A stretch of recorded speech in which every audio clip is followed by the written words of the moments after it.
आने से पहले भी गृह मंत्री अमित शाह की छवि एक चुनावी चाणक्य की थी, लेकिन हिंदी पट्टी के 3 राज्यों में भारतीय जनता पार्टी की बड़ी जीत के बाद इनकी छवि अब एक चुनावी जादूगर जैसी बन रही है, जो कि हारे हुए मैच को भी जिता सकता है और विपक्ष का जीता हुआ मैच भी उनके हाथों से खींच सकता है।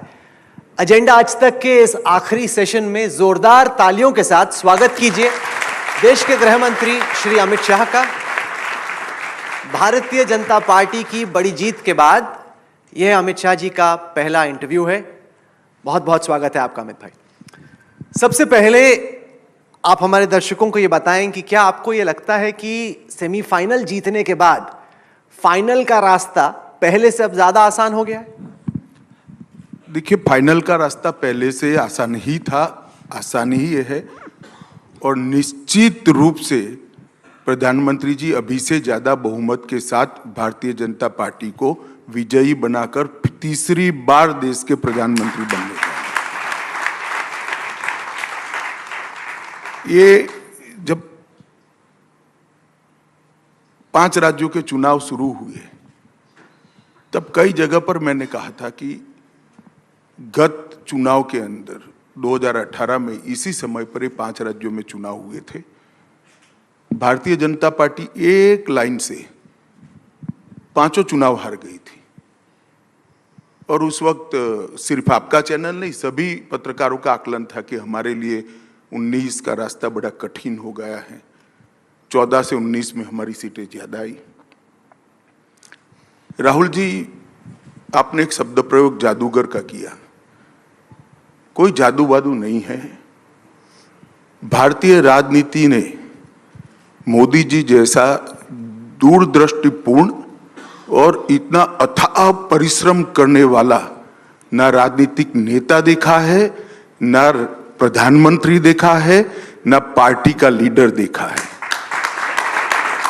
मोदी जी ने राजनीतिक नेता के रूप में राजनीति के अंदर लोकतांत्रिक मूल्य और शुचिता को प्रस्थापित करने के लिए 10 साल के अंदर बहुत प्रयास किए।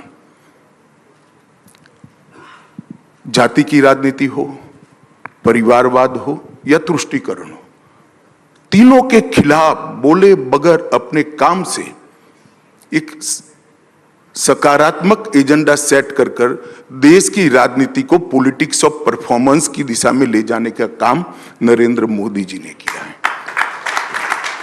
देश के प्रधानमंत्री के नाते 2014 में देश के पूरे युवा 12-13 में मैं दिल्ली में रहता था, मुझे याद है, घोर निराशा व्याप्त थी।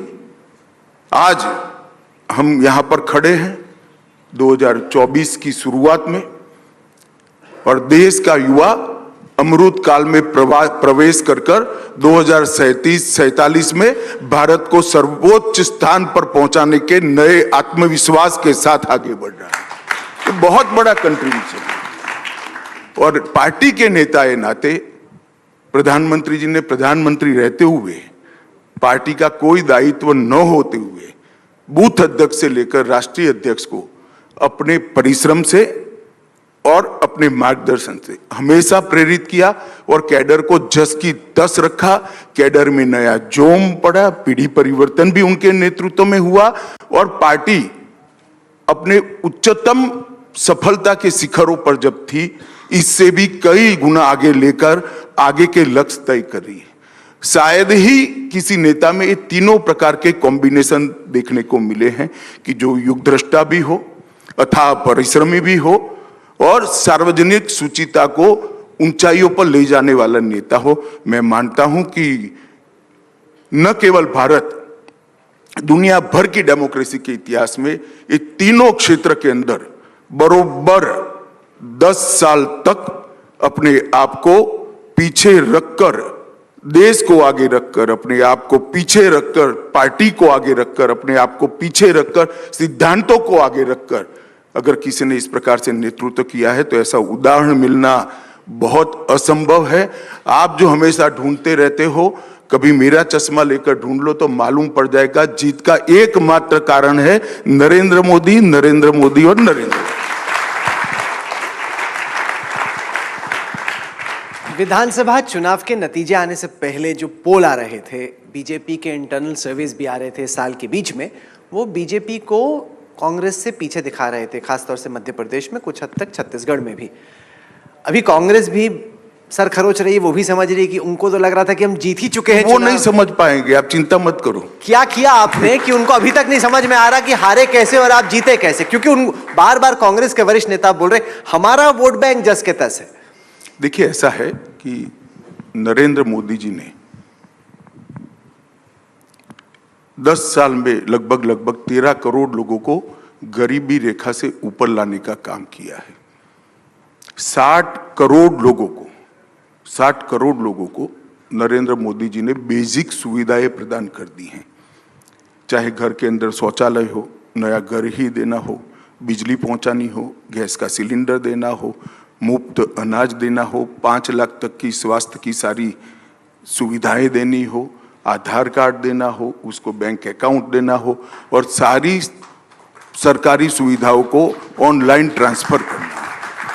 ये सारा जो किया है, इसके सबसे ज्यादा बेनिफिट पाने वाले जो राज्य है वो ये 3 राज्य हैं, क्योंकि इन्हीं 3 राज्यों को बीमारू राज्य माना जाता था। बीमारू राज्य का जो कंसेप्ट किसी व्यक्ति ने बनाया था, उसमें बिहार, उत्तर प्रदेश, राजस्थान और मध्य प्रदेश था, और यही 3 राज्य थे जो बीमारू माने जाते थे। आज वहां पर डेवलपमेंट दिखाई पड़ता है और लोग ढेर सारी सुविधाओं में किसी के साथ अपने जीवन को बसर कर रहे हैं और आगे का सपना लेकर अपने परिवार को आगे बढ़ाने के लिए काम करें। मैं मानता हूं कि इसका हमारी जीत का बहुत बड़ा कारण ये जो हमारे लाभार्थियों की नई फौज मोदी जी ने खड़ी की है। और मोदी जी कहते हैं कि देश में एक ही जाति है, वो गरीब की जाति है। और ये जो नया कंसेप्ट है गवर्नेंस का, इसने भारतीय जनता पार्टी को बहुत बड़ा फायदा पहुंचाया है।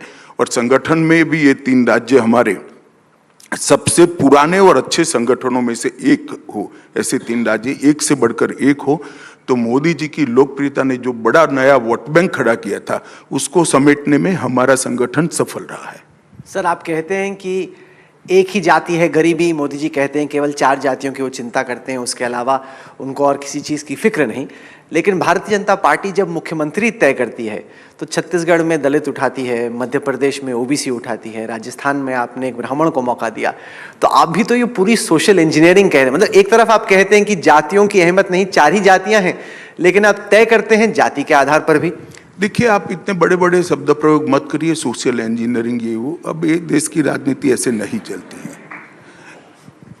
130 करोड़ लोगों का एक गुलदस्ता है। भारतीय जनता पार्टी जब इतने सारे राज्यों में शासन कर रही है, तो समाज के हर हिस्सों को अपना प्रतिनिधि दिखाई पड़ना चाहिए। इस तरह से भारतीय जनता पार्टी ने अपना संगठन भी बनाना चाहिए और चुने हुए प्रतिनिधियों के रिप्रेजेंटेटिव और नेता भी इसी तरह से तय करने चाहिए। मैं नहीं मानता है किसी प्रकार का अपीसमेंट है, ये जन भावनाओं को एड्रेस करने का लोकतांत्रिक तरीका है। सर, तीनों राज्यों में भारतीय जनता पार्टी के पास कद्दावर पूर्व मुख्यमंत्री या वर्तमान मुख्यमंत्री थे। आपने फिर भी पीढ़ी बदलकर नए नेताओं को मौका दिया। जब आप तय कर रहे थे कि किसको अगली बार कप्तान बनाना है और क्यों, आपके, नड्डा जी के, प्रधानमंत्री मोदी के जहन में क्या चल रहा था? किन किन फैक्टर्स को आपने ख्याल में रखा कि किसको तय करना है? देखिए, सबसे पहले भारतीय जनता पार्टी के लिए सबसे कद्दावर उसका अदना कार्यकर्ता होता है। जो छोटे से छोटा कार्यकर्ता है वो सबसे कद्दावर है। हमारी पार्टी में सबसे बड़ा कद्दावर नेता हमारा सामान्य कार्यकर्ता है, और ये सब जो सिलेक्ट हुए हैं हमारे अच्छे कार्यकर्ता हैं। तो ये जो अभी आप जिक्र कर रहे हो कद्दावर नेता, वो भी तो कभी कार्यकर्ता थे, मैं भी कभी कार्यकर्ता था, बूथ का अध्यक्ष था। जब पार्टी समग्रता से विचार कर नेतृत्व तय करती है तो इसके कई पैरामीटर्स होते हैं, और वो हमारा सीक्रेट है, उसको सीक्रेट ही रहने दीजिए। आपने कप्तानी का मौका तो दिया एक ऐसे बैट्समैन को जो कि अब तक कप्तान नहीं रहा, कभी उन्होंने सोचा भी नहीं होगा कप्तान बनेंगे। आपको कैसे मालूम कि कप्तानी करके इतने बड़े स्टेट को चला पाएंगे? देखिए, फैसले करने पड़ते हैं। जब भारतीय जनता पार्टी की आला कमान ने मोदी जी को मुख्यमंत्री बनाने का फैसला किया, तब मोदी जी सरपंच का भी चुनाव नहीं लड़े थे। एमएलए छोड़ दो, सरपंच का भी चुनाव नहीं लड़े थे और उनको एक बहुत संपन्न राज्य का मुख्यमंत्री बनाया गया था। तो फैसले लेने पड़ते हैं और नेतृत्व इसी तरह से निकलता है। अभी जो लोग मुख्यमंत्री थे हमारे तीनों नेता, वो भी कभी न कभी पहली बार ही तो आए थे, ऐसा तो नहीं था। हर कार्यकर्ता पहली बार आता है। आपने इस बार 21 सांसदों को चुनाव लड़ाए, 12 जीते 9 हारे। अब जो जीते वो सोच रहे थे कि भाई मेरा कुछ होगा, इसलिए शायद अमित भाई ने, मोदी जी ने भेजा है।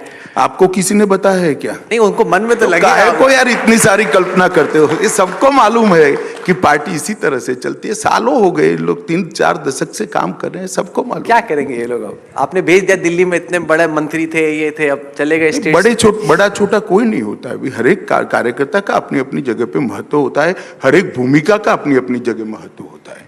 सर, इंडिया टुडे ग्रुप, आपका जो काम है दिल्ली में यहाँ बैठकर शो चलाना, वो परसेप्शन बेस है। हमारा काम है धरातल पर पार्टी को मजबूत करना और प्रदेश और देश को बदलने में अपना कंट्रीब्यूशन देना। दोनों के पैरामीटर्स अलग हैं। सर, इंडिया टुडे ग्रुप की जो डेटा विजुअलाइजेशन टीम है, उसने एक एनिमेशन तैयार किया है जो मैं चला के दिखाता हूं, जो दिखाता है कि 1984 के लोकसभा के आम चुनाव के बाद किस तरीके से भारतीय जनता पार्टी का जनाधार देश भर में बढ़ा है। इसको देखते हुए जहां इस वक्त हम लोग दिसंबर 2023 में खड़े हैं, आपका क्या आंकलन, अनुमान है कि जब अगली दफा चुनाव होगा, आप जो 303 सीटों का आंकड़ा भारतीय जनता पार्टी का पिछले चुनाव में था, उसको आप कहां जाते हुए देखते हैं? देखिए, अभी लोकसभा चुनाव चालू नहीं हुआ है, हो सकता है इसके मुद्दे भी शायद नए आ सकते हैं। डेमोक्रेसी में कभी भी कुछ भी हो सकता है, परंतु मैं एक निश्चित रूप से कह सकता हूं कि 19 के विजय से 24 की भारतीय जनता पार्टी और एनडीए दोनों की विजय बड़ी होगी, कमी होने का कोई सवाल नहीं। अच्छा, पार्टी के भीतर और बाहर गृह मंत्री जाने जाते हैं अपने चुनावी आंकलन के लिए। चुनावों को असेस करने का, एनालाइज करने का शौक हमको भी है, तो हमने 2 सिनारियोज रन किए। इसके बाद मैं आपको वो दिखाता हूं, जिसमें यह था कि अगर भारतीय जनता पार्टी का वोट शेयर जो है 5% बढ़ जाता है तो संभवतः बीजेपी कहां पहुंच सकती है, और 5% अगर घट जाता है तब बीजेपी कहां पहुंच सकती है। तो उन दोनों को देखते हैं और साथ ही साथ कांग्रेस के लिए भी हम सेम चीज करेंगे, और फिर आप बताइएगा कि आप क्या सोच रहे हैं। तो ये रहा सर स्क्रीन पर, 303 पे आप पहले थे। अगर 5% वोट आपका छिटकता है तो 223 पे संभवतः आप आ सकते हैं उसके नजदीक, और अगर 5% बढ़ता है तो 342 पे। उसी तरीके से कांग्रेस, जो कि 52 सीटों पे थी पिछले चुनाव में, अगर उनका 5% वोट छिटकता है तो 21 पे आके गिर जाते हैं, और अगर 5% बढ़ता है तो 97 पे आते हैं। आपको क्या लग रहा है कि 37% का आपका वोट शेयर, जितनी आपने पिछले 5 साल में तपस्या की है, एफर्ट किया है, उसके चलते आप कहां जाता हुआ देखते हैं? देखिए, इसमें कौन प्रत्याशी होता है, कौन पार्टी नीचे कितना परफॉर्म करती है, ढेर सारे फैक्टर होते हैं। मैं आपकी तरह इतना सपाट एनालिसिस नहीं कर सकता, क्योंकि मैं एक राजनीतिक कार्यकर्ता हूं। मैं चुनाव की बहुत सारी चीज़ों को, चुनाव के विज्ञान की बहुत सारी चीज़ों को जानता हूं। इतना सरल नहीं होता है, वरना तो ये आंकड़े जो बनाते हैं वो ही शायद देश के प्रधानमंत्री हो जाते और किसी का नंबर ही नहीं लगता। मगर मैं इतना जरूर कहता हूं कि जब चुनाव शुरू होने के 6 महीने पहले एक बेस तय होता है, जिसके आधार पर देश की या किसी प्रदेश की जनता वोट डालने का एक बेस बनाती है। वो बेस हमारा बहुत स्ट्रांग है और हम बहुत स्ट्रांग बेस के साथ चुनाव में जा रहे हैं, और नेतृत्व हमारे पास ऐसा है जिसका न केवल भारत, पूरे विश्व के अंदर इसका कोई सानी नहीं है। इतना लोकप्रिय नेतृत्व लेकर हम चुनाव के मैदान में। सर, इस चुनाव के नतीजे के बाद एक उत्तर और दक्षिण को लेकर भी बहस छिड़ी। विपक्षी पार्टियां ये कहने लगी, चुनाव के बाद ये बहस समाप्त हो जाएगी।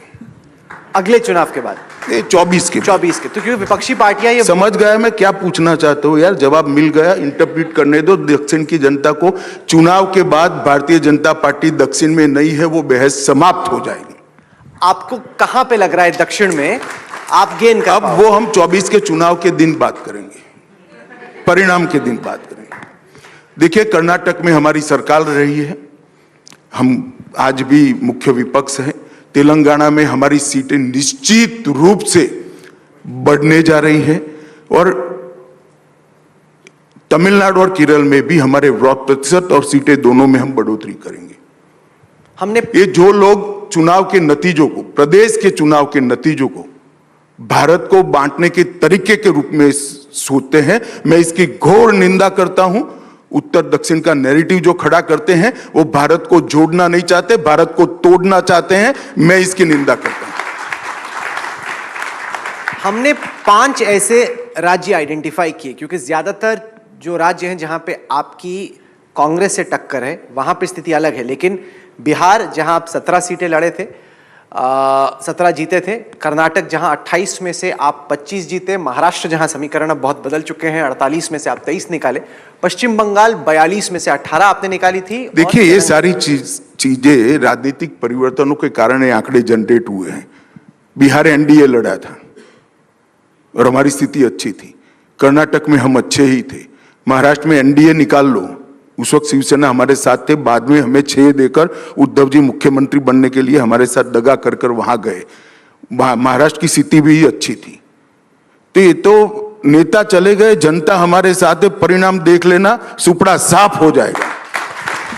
तो आपका इंटरनल लक्ष्य क्या है? जैसे आपने गुजरात में रखा था 150 पर, इंटरनल आपका टारगेट, क्योंकि राजीव गांधी का 84 का रिकॉर्ड है, 404 का, क्या आप उस तरह से एम कर रहे हैं? देखिए ऐसा है राहुल जी, आपका दायित्व है कि आपके शो में मैं कोई आंकड़ा बता दूं और ये बड़ा वायरल हो, परंतु मैं ऐसा नहीं कर सकता क्योंकि मैं जिम्मेदारी के साथ हमेशा बोलता हूं।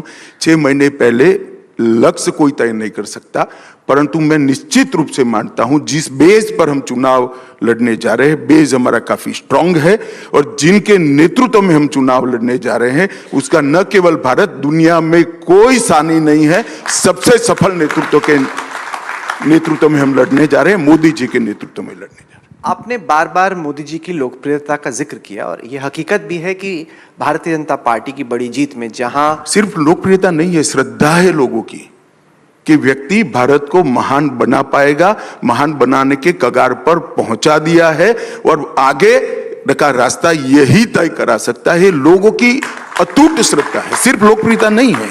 लोकप्रियता तो कई बार इधर उधर होती है, मगर जब श्रद्धा पैदा होती है तो उसका टूटना बहुत दिक्कत होती है। मैं उसी नहीं चाहता हूं क्योंकि जब अंतर्राष्ट्रीय ट्रैकर्स में तुलना करते हैं न केवल राहुल गांधी से और ममता बनर्जी से, अरविंद केजरीवाल से, बल्कि दुनिया के तमाम नेताओं से, तो प्रधानमंत्री मोदी की मॉर्निंग कंसल्ट जैसे जो ट्रैकर्स हैं उनमें 76% लोकप्रियता है। और अगर आप देखें अंतर्राष्ट्रीय स्तर पर भी ऐसा कोई नेता नहीं है जो इनकी लोकप्रियता के नजदीक आ रहा है। जब आप तुलना करते हैं किसी और नेता से, आपका क्या आंकलन है कि ऐसा क्यों है कि 9.5 साल बाद भी लोकप्रियता का आलम यह है?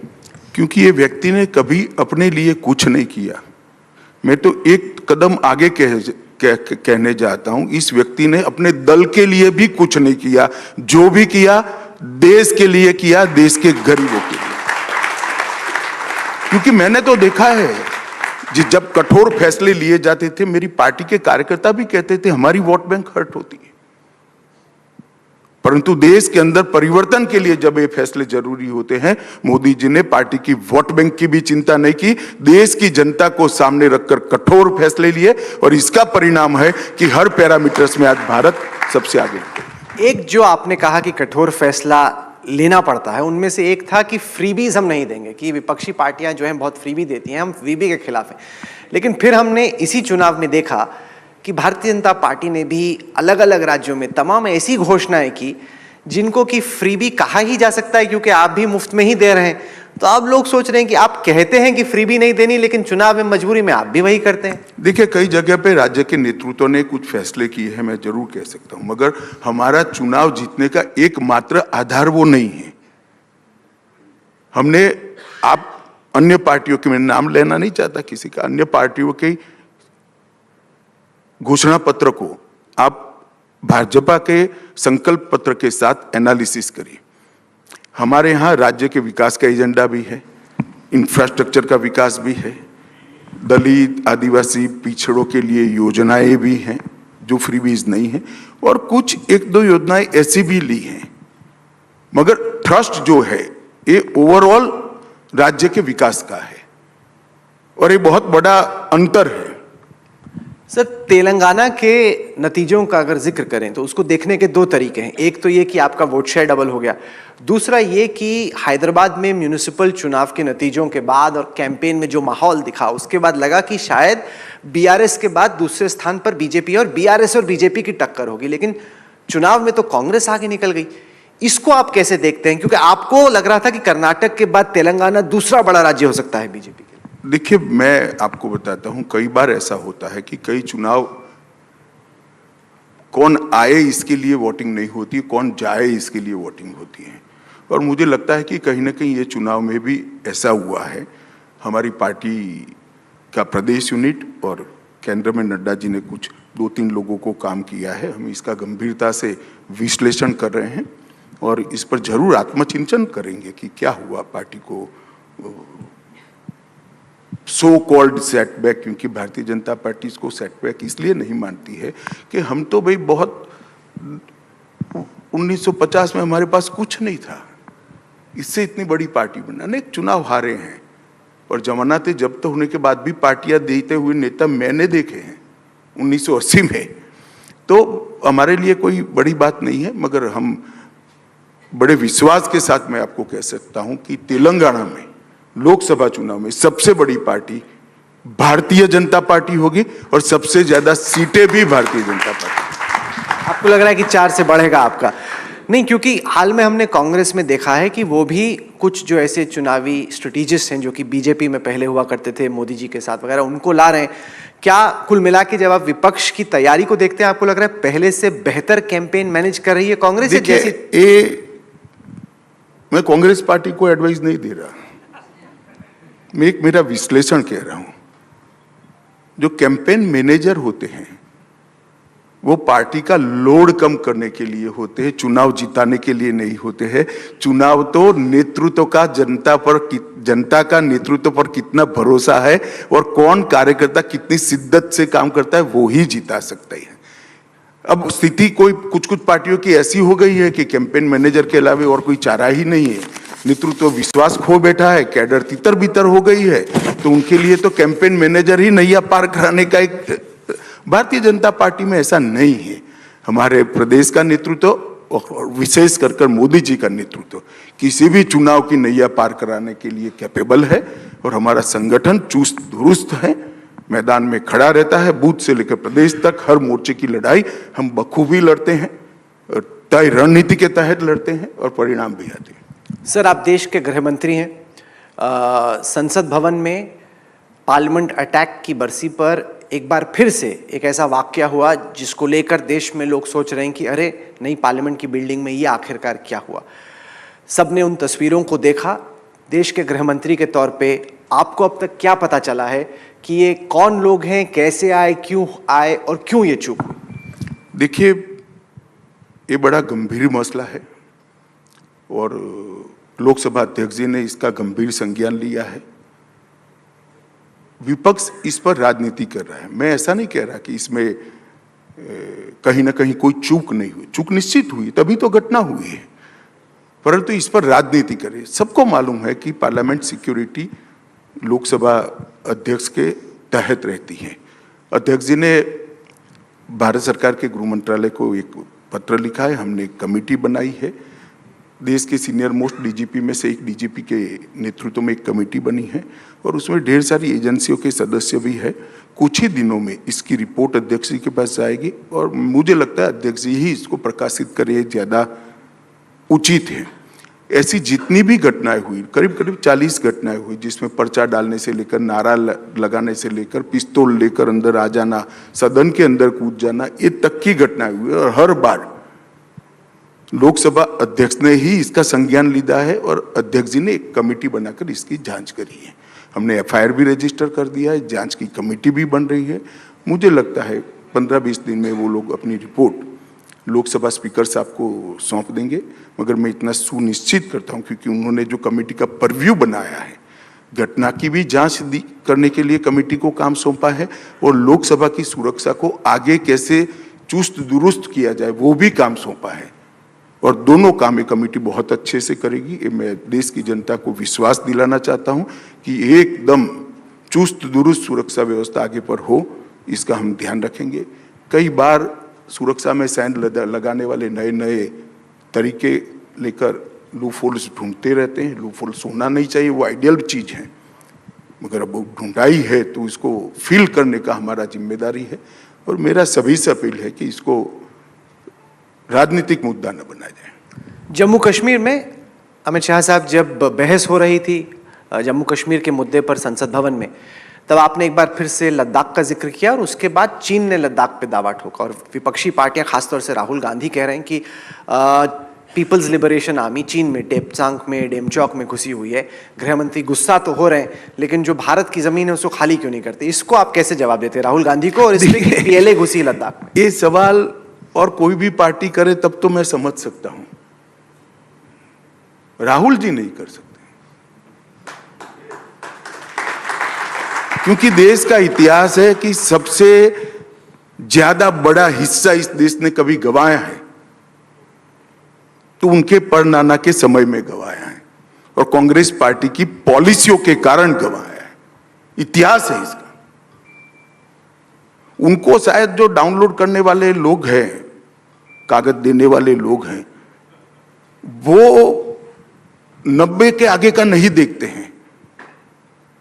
देश 47 में आजाद हुआ है और बड़ा हिस्सा कांग्रेस शासन में रहा है। कांग्रेस पार्टी किसी भी लिहाज से भारतीय जनता पार्टी और विशेषकर नरेंद्र मोदी सरकार को देश की सुरक्षा के बारे में सलाह देने की पोजीशन में ही नहीं है।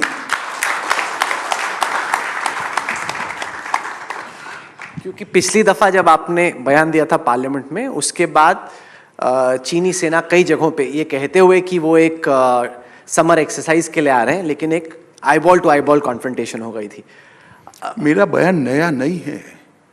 जवाहरलाल जी की नेतृत्व में ये रिजॉल्व देश की पार्लियामेंट ने किया है।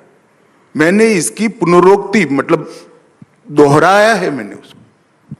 आपने पाकिस्तान अधिकृत कश्मीर को भी लेने की बात संसद भवन में कही है। क्या ये कहने की बात है या वाकई में सोच रहे हैं कि कुछ करके पीओके हमारा होगा? नहीं, मैं मानता हूं कि पाकिस्तान ऑक्यूपाई कश्मीर पर अनधिकृत कब्जा है और ये भारत का एक हिस्सा है। तो उसको लेने का इरादा है हमारा? इरादा मैं आपको बता दूंगा ऐसे कार्यक्रम में। क्या भले आदमी इतना ही पहचानते होंगे। सर, भारतीय जनता पार्टी के 2 वायदे थे। एक था सिटीजनशिप अमेंडमेंट एक्ट का, दिसंबर 2019 में आपने पास किया। उसके बाद सब पूछ रहे हैं कि ये कब आप इनके रूल्स नोटिफाई करेंगे, कब से इंप्लीमेंट होगा? क्या आप सोच रहे हैं इसके बारे में? देखिए, सीएए देश का कानून है और ये पार्टीशन के बाद जो हिंदू भाई बहन विशेषकर और बाकी 6 धर्मों के जितने भी मतावलंबी पाकिस्तान, बांग्लादेश और अन्य देशों में रह रहे थे, इनके साथ जो धार्मिक प्रताड़ना हुई उसको न्याय करने का एक इंस्ट्रूमेंट है। मैं आज आपके कार्यक्रम में देश की जनता को कहना चाहता हूं कि सीएए देश का कानून है, इसका जरूर इम्प्लीमेंटेशन होगा और सीएए से किसी की नागरिकता नहीं जाने वाली। विशेषकर माइनॉरिटी में और विशेषकर मुस्लिम भाइयों में अपप्रचार करा गया है कि इससे आपकी नागरिकता चली जाएगी। सीएए से किसी की नागरिकता नहीं जाती है। सीएए नागरिकता लेने का कानून नहीं है, नागरिकता देने का कानून है। ये निश्चित रूप से इंप्लीमेंट होगा। कब से? आपका मैंने वेस्ट बंगाल के चुनाव से पहले होगा तो आपको मालूम पड़ ही जाएगा, आप चिंता मत करो। उचित समय पर सीएए लागू होना ये बहुत स्पष्ट है और वो लागू होगा ही। सर, साथ ही इससे जुड़ा मुद्दा है, चूंकि भारतीय जनता पार्टी ने जो अपने आइडियोलॉजी में बातें कही, उसमें एक राम मंदिर का निर्माण था, वो तो हो गया। एक था यूनिफॉर्म सिविल कोड, क्योंकि आर्टिकल 370 भी अब चला ही गया। यूनिफॉर्म सिविल कोड को आप स्टेट वाइज देख रहे हैं, उत्तराखंड हो, गुजरात हो, आप स्टेट के मैनिफेस्टो में देख रहे हैं। इसको राष्ट्र भर में लागू करने के बारे में आप क्या सोच रहे हैं? देखिए, आप इसको भारतीय जनता पार्टी के एजेंडा के रूप में देश की जनता के सामने प्रस्तुत मत करिए। ये संविधान सभा का देश के विधानमंडल और संसद को एक मैंडेट था। Directive principles of state policy अनुच्छेद 44 में हमारी संविधान सभा ने कुछ ऐसी चीजें रखी थी जो आजादी के तुरंत बाद संविधान सभा जिसको इंप्लीमेंट नहीं कर पाई, तो उसको अनुच्छेद 44 के माध्यम से directive principle of state policy में लिया गया और यूनिफॉर्म सिविल कोड उसमें से एक है। ये बात अलग है, बाद में वोट बैंक की पॉलिटिक्स में कांग्रेस ने इसको छोड़ दिया और संविधान सभा में ज्यादातर कांग्रेस के ही नेता थे, सबसे बड़े नेता कांग्रेस के उसमें बैठे थे, उन्होंने ही ये बनाया है। परंतु भारतीय जनता पार्टी ने इसको पकड़ कर रखा है क्योंकि किसी भी धर्मनिरपेक्ष शासन का सबसे बड़ा लक्षण यह है कि सर्वधर्म के नागरिकों के लिए एक कानून हो। मगर कांग्रेस ने इसको भुला दिया और वोट बैंक की पॉलिटिक्स के कारण इस पर एक अलग प्रकार का आइडियोलॉजिकल और वैचारिक कपड़े पहनाने का प्रयास किया। भारतीय जनता पार्टी इसमें नहीं मानती है। हमारे 1950 से जितने भी चुनावी संकल्प पत्र है, इसका एक वादा है कि इस देश में भारतीय जनता पार्टी यूसीसी लाने का प्रयास करेगी। अब आपने कहा कि स्टेटों में प्रयास हो रहा है। देखिए, कॉमन सिविल कोड एक बहुत बड़ा सामाजिक और लीगल परिवर्तन है, इस पर सबकी राय चाहिए। तो एक राज्य, 2 राज्य, 3 राज्य अगर इसको करते हैं, कमेटियां बनती है, इसकी सुनवाई होती है, सबको लाखों लोगों को मिला जाता है और उसके अभिप्राय आते हैं, इसके आधार पर एक कानून बनता है, इसकी लीगल स्क्रूटिनी भी होगी और उसके बाद में जो मैच्योर चीज होगी वो ऑटोमेटिकली सारा देश स्वीकार करेगा, उसका मुझे भरोसा है।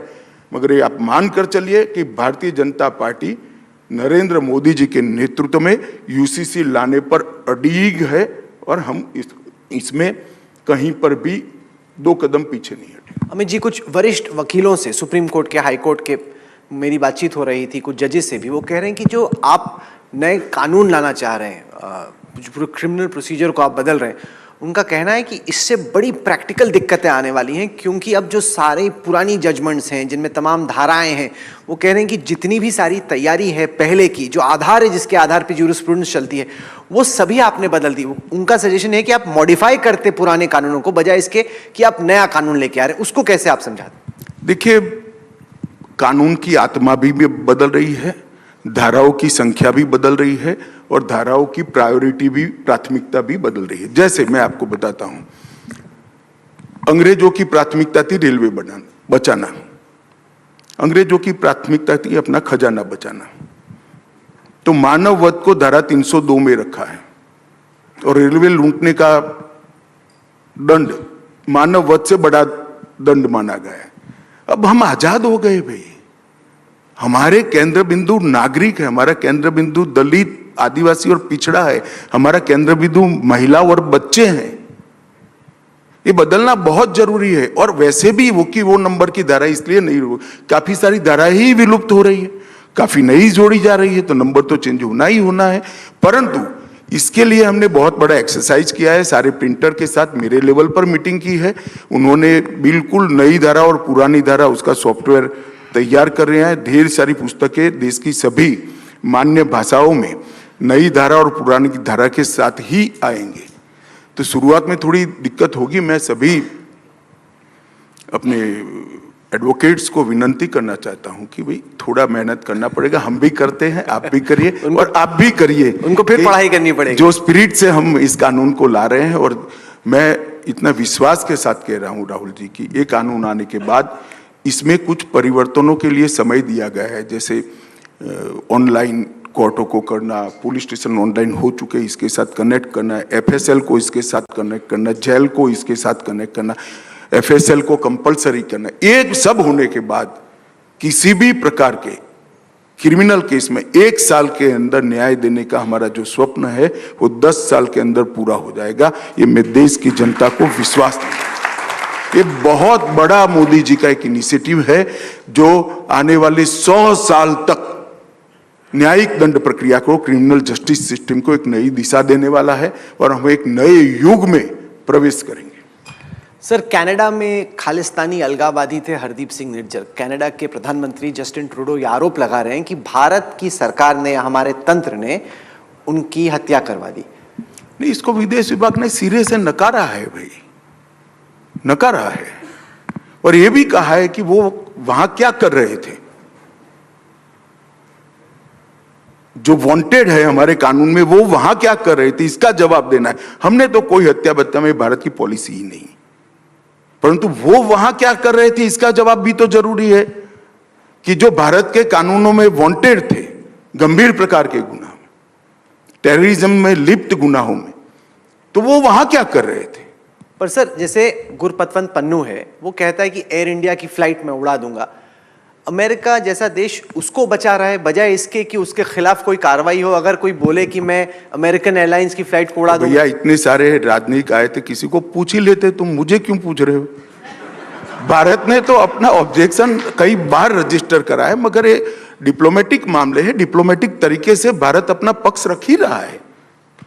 कैसा नहीं होना चाहिए ना, हम हमारी भूमि पर होने देंगे किसी भी देश के खिलाफ इस प्रकार के षड्यंत्र, ना आप होने दो, हमारी मदद करो। पर ये जो हत्याएं हो रही हैं, आप कह रहे हैं कि उसका भारत की सरकार या तंत्र से कोई लेना देना नहीं। जी सर, पिछले 2-3 महीने से वो इंडिया अलायंस वाले थोड़े से बिजी थे, कांग्रेस क्योंकि चुनाव लड़ रही थी। अब वो कह रहे हैं कि 19 को उनकी बैठक है। अगर जो इंडिया अलायंस की सोच है कि 400 सीटों पे 1-on-1 BJP versus India alliance अगर होता है। भाई राहुल, एक बात बताओ तुम, मैं तो नहीं समझ पाता, थोड़ा असमर्थ हूं। इंडिया अलायंस है कहां, बताओ तो। वो तो मैं आपको पूछता हूं, एक एक राज्य, कश्मीर पहले से एक अलायंस बना हुआ है, इससे क्या ऐड होगा। पंजाब में हो नहीं रहा है, हिमाचल में भारत और भाजपा और पंजाब में वो होप करें कि हो जाएगा। नहीं हो रहा है ना अभी।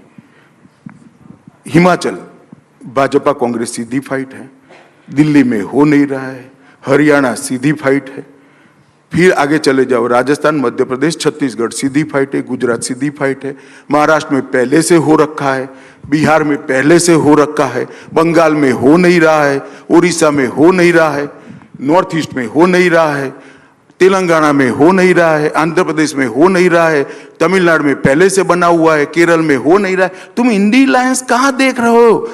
आपके आज तक के स्क्रीन के अलावे कहीं इंडिया अलायंस नहीं है भाई। मुझे बताओ ना, आप जरा एक्सप्लेन कर सकते हो तो बताओ कि कहां पर इंडिया अलायंस। जैसे आज राघव चड्ढा और आतिशी यहीं पे आए हुए थे दोपहर में, वो कह रहे थे कि दिल्ली में, पंजाब में उन्हें उम्मीद है। कल अखिलेश यादव आए थे, उनको उम्मीद है कि कांग्रेस और सपा और आरएलडी मिलकर उत्तर प्रदेश, तो वो तो अपनी तरफ से कुछ कुछ कोशिश कर ही रहे हैं। उसका मिस कैरेज हो गया मध्य प्रदेश में। कोशिश तो कर रहे हैं मगर हो नहीं पा रहा है। नहीं, क्योंकि 3 ही दिन में आमने सामने गाली बोलने लगे। सर्वे वाले का ये वोट, इसका कोई वोट किसी का नहीं होता है, कोई पार्टी की वोट पर मलकियत नहीं होती है। हर चुनाव में पार्टी का परफॉर्मेंस और नेतृत्व पर विश्वास जो होता है, और कार्यकर्ता स्थानीय होते हैं, इसके भरोसे चुनाव होता है।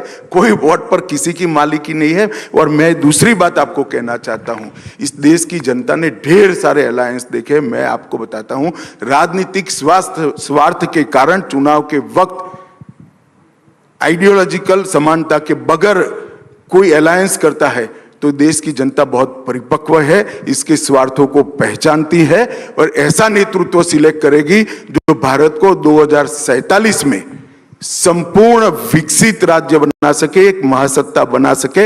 ऐसे नेतृत्व को पसंद करेगी और वो नेतृत्व नरेंद्र मोदी जी है और वो party Bharatiya Janata party. Sir, आपने कहा कि नॉर्थ साउथ का कोई मसला नहीं है, लेकिन दक्षिण के राज्यों में एक बड़ा सवाल है डीलिमिटेशन को लेके कि 2026 के बाद कभी ना कभी आपको डीलिमिटेशन करना पड़ेगा।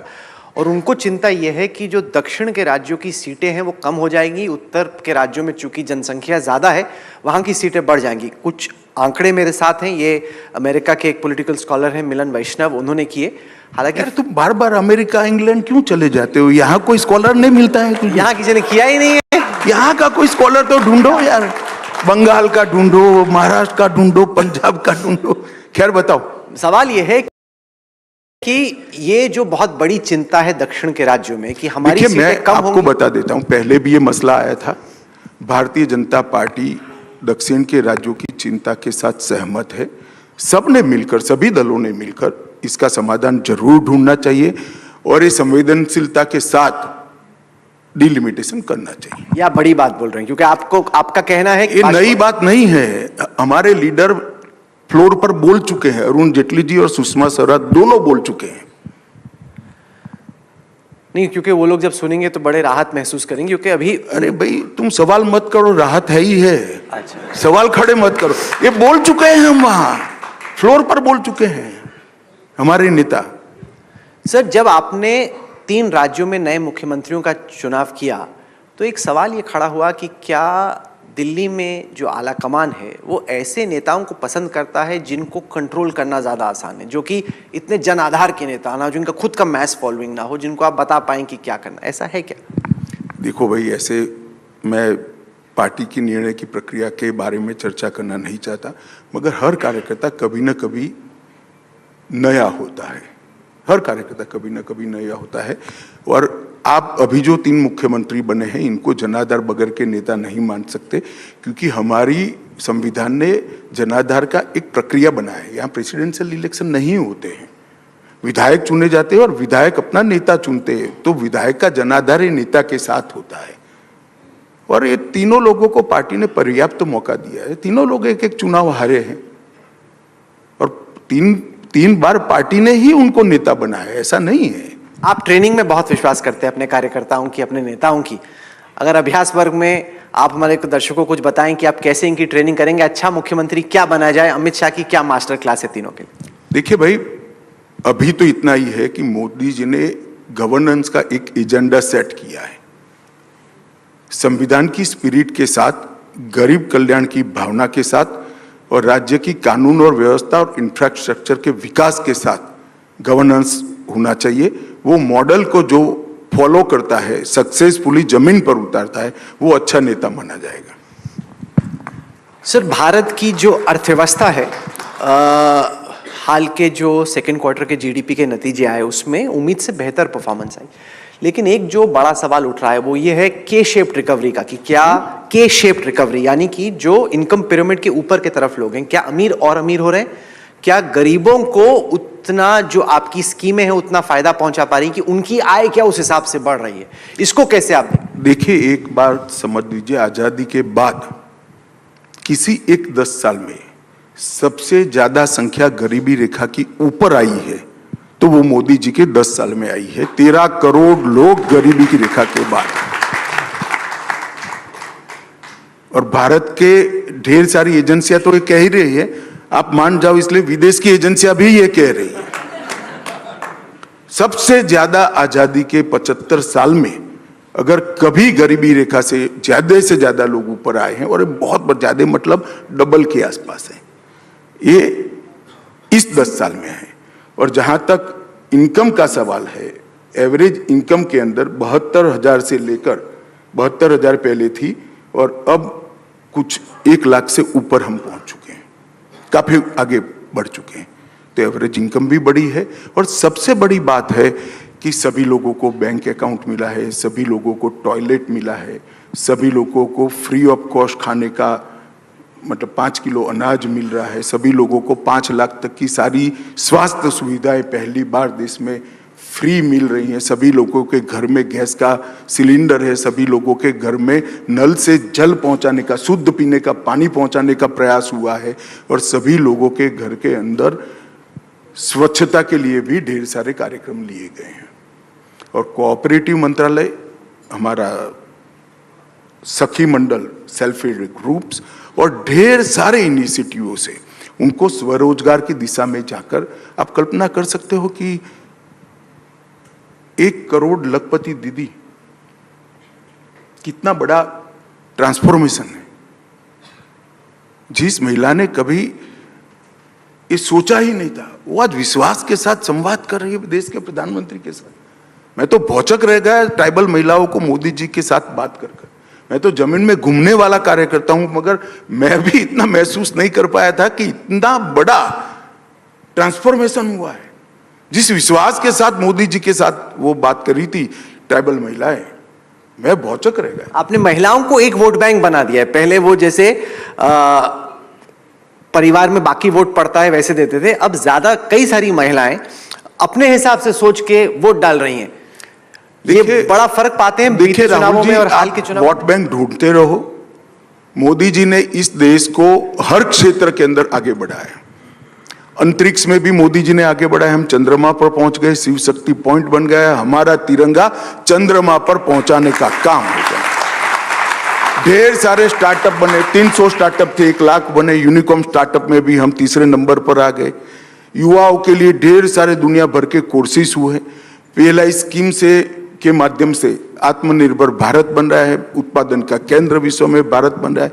इकोनॉमी के सारे पैरामीटर्स अंतिम 20 साल में सबसे ज्यादा अच्छे हैं तो आज है। शेयर बाजार के सभी सूचकांक, सभी रिकॉर्ड, अपने ही समय के रिकॉर्ड खुद फिर से तोड़ रहे हैं।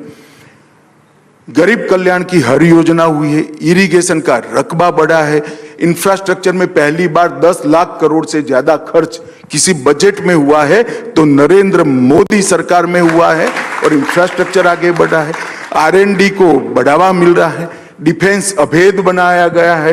देश की सीमाओं की सुरक्षा को न केवल मजबूत करा गया, अंतिम गांव को पहला गांव बनाने का नया कंसेप्ट नरेंद्र मोदी जी लाए हैं। स्वास्थ्य सुविधाओं को कभी भी इतने प्रायोरिटी के साथ नहीं लिया गया था। वेलनेस सेंटर बने हैं, योगा, खेलो इंडिया, एक सीरीज से नागरिक के स्वास्थ्य को तवज्जो देने का काम नरेंद्र मोदी सरकार ने किया है। कुपोषण के खिलाफ इतनी ज्यादा लड़ाई कभी नहीं लड़ी गई थी जितनी नरेंद्र मोदी सरकार ने लड़ी है। तुम कहां दूरबीन देखकर वोट बैंक, ये सारा हमारा ही वोट बैंक है क्योंकि मोदी जी के समय में हुआ है। वोट बैंक शब्द से मोदी जी ने देश की पॉलिटिक्स को बाहर ला दिया है। पॉलिटिक्स ऑफ परफॉर्मेंस को, पॉलिटिक्स डेवलपमेंट की पॉलिटिक्स को वो मेन थ्रस्ट के अंदर ले आए और वही एजेंडा बनेगा अगला। ना जाति होगा, ना प्रांतवाद होगा, ना एपिसमेंट तो सवाल ही नहीं है, ना परिवारवाद होगा। आपको पूर्व प्रधानमंत्री पंडित जवाहरलाल नेहरू ज्यादा पसंद नहीं है, लेकिन हकीकत ऐसा नहीं है। अच्छा, ये ऐसा स्टेटमेंट में देखिए, मेरे लाइकिंग डिसलाइकिंग पर्सनल होते हैं। मैं जब भी बात करता हूं पॉलिसियों की और एक्शन की बात करता हूं। आप इसको इंटरप्रिटेशन, मैं दूसरा सवाल पूछा था। आप खड़गे जी की तरह मत करो ना। अच्छा, मेरा सवाल ये था, मैं नेहरू जी के बारे में जितना भी कुछ विगत दिनों में बोला हूं, इनके कामों के बारे में मेरी टिप्पणियां हैं जो अब ऐतिहासिक सत्य में परिवर्तित हो चुकी है, और उनकी पॉलिसियों के बारे में, और वो मेरा अधिकार है। एक राजनीतिक विश्लेषक के रूप में मेरा अधिकार है, मैं जरूर बोलूंगा, क्यों ना बोलूं। मेरा सवाल यह था कि डेमोक्रेसी के अंदर गलती करना और गलती कोई निकाले नहीं ऐसे सोचना ये सामंतशाही सोच है, लोकतांत्रिक विचार नहीं है जो कांग्रेस पार्टी करे। आप गलती करोगे और इसको कोई बताएगा नहीं, क्या बात कर रहे हो, ऐसे नहीं होता है। अगर प्रधानमंत्री मोदी और भारतीय जनता पार्टी 2024 का चुनाव जीतती है तो अब पंडित नेहरू का जो कीर्तिमान है 3 दफा जीतने का, उसको एक बार इक्वल कर रहे हो, क्योंकि भारत में कोई भी प्रधानमंत्री तीसरी बार नहीं चुना गया। देखिए, इस तरह के रिकॉर्ड में हम विश्वास नहीं करते हैं। हम परफॉर्मेंस में विश्वास करते हैं, एक पवित्र उद्देश्य में विश्वास करते हैं और जनता के एजेंडा में विश्वास करते हैं। मुझे लगता है कि तीनों हमारा स्पष्ट है, इसलिए मोदी जी का तीसरी बार प्रधानमंत्री बनना बिल्कुल निश्चित दीवार पर लिखा हुआ मैं पढ़ रहा हूं, और बड़े मार्जिन के साथ। आपका एजेंडा क्या रहेगा 2024 का? अगर आपकी तीसरी दफा सरकार बनती है तो जो इस वक्त तमाम आपको लोग आज तक पर, इंडिया टुडे पर, टेलीविजन पर, डिजिटल पर, सोशल पर, सब जगह देख रहे हैं, उन करोड़ों लोगों को आप क्या कहना चाहेंगे? सरकार का एजेंडा क्या रहेगा? देखिए, हमारा एजेंडा बहुत स्पष्ट है। मोदी जी ने अमृत काल की शुरुआत कर दी है। 2037 में भारत हर क्षेत्र के अंदर दुनिया में सर्वोच्च स्थान पर हो, देश की सुरक्षा अभेद हो, देश के युवाओं को वैश्विक मंच पर खड़ा रहने के लिए सभी प्लेटफॉर्म सरकार उनको दे पाए, देश का इंफ्रास्ट्रक्चर दुनिया में 1 नंबर का हो, देश के गरीब से गरीब व्यक्ति का स्वास्थ्य, पोषण, और रोजगारी की चिंता हो। हमारा एजेंडा बहुत स्पष्ट है, महान भारत की रचना एकमात्र एजेंडा भारतीय जनता पार्टी का है, जो मोदी जी के नेतृत्व में निश्चित रूप से हम पूरा करेंगे, इसका मुझे विश्वास है। मेरे साथी सुप्रिय प्रसाद हैं, वो सवाल पूछना चाहते हैं। सुप्रिय। अमित भाई, आपने इतनी सारी बता दी, लेकिन क्या ऐसा कुछ है जो 9 साल में आप नहीं कर पाए हो, जो लगता है कि ये करना रह गया, माने कुछ चूक गया है, और जिसके लिए आप प्रॉमिस करेंगे 24 के बाद आप वो करेंगे, ऐसा कुछ आपके एजेंडा में? देखिए, राजनीतिक विश्लेषक जब मोदी जी आए तब जो सोचा था कि मोदी जी क्या कर पाएंगे, उसके अनेक गुना करा है। जहां तक देश के विकास का सवाल है, देश के स्टेटस बढ़ाने का सवाल है, हम तो कभी संतोष नहीं प्राप्त करेंगे, क्योंकि ये भूख इतनी बड़ी है हमारी पार्टी की कि वो कभी पूरी नहीं हो सकती। अनंत प्रयास करते रहेंगे। नहीं, जैसे पिछली बार आपने आते ही 370 खत्म कर दिया था, तो क्या इस बार 5 अगस्त 2024 को भी कुछ उम्मीद करें आपसे कि जब आप आएंगे तो कुछ ऐसा करेंगे? चलिए, आपको बता दूंगा, ऐसी उम्मीद मत करिए। देश के हित में जो है वो सब कुछ करेंगे। सर, जब चुनाव के नतीजे आए उसके बाद आपको थोड़ा सा रिलैक्स करने का टाइम लगा, या एकदम आप फौरन काम पे लग गए? और जब चुनाव के नतीजे आ रहे थे, क्या उस टाइम पर आपको टेंशन थी कि कुछ निकल सकता है हाथ से? क्या कुछ ऐसा हुआ चुनाव के नतीजे आते आते जिसकी आपको खुद नहीं, ऐसा नहीं होता है। देखिए, हम लोग तो वर्षों से चुनाव के अंदर एक बूथ के कार्यकर्ता से काम करते करते यहाँ तक पहुंचे। हार जीत जनता तय करती है, और ये जनता का जो भी प्रसाद हो, अच्छा हो बुरा हो, ग्रहण करना और आगे और मजबूती के साथ जाना। जीत मिले तो हंकारी मत होना, हार मिले तो निराश नहीं होना, ये भारतीय जनता पार्टी का मूल सिद्धांत है।